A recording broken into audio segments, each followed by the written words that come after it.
جس کو دیکھنے سے ثواب برابر حج ملتا ہے، جس کو دیکھنے سے ہمارے دلوں کو سکون ملتا ہے، جس کو ہر وقت اولاد کی ہی فکر رہتی ہے اور وہ ان کی خواہشات کو پورا کرنے میں لگی رہتی ہے۔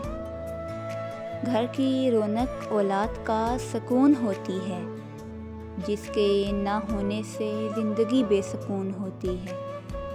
میں کیا لکھوں اس ہستی کی تعریف میں، الفاظ کم پڑ گئے لکھنے کو اس تصنیف میں۔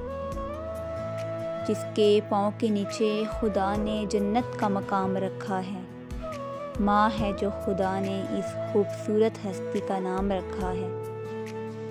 اے اللہ، جن کی ماں دنیا میں ہے ان کو اس کی قدر کرنا عطا فرما، اور اے اللہ جن کی ماں نہیں ان کو صبر کرنا عطا فرما۔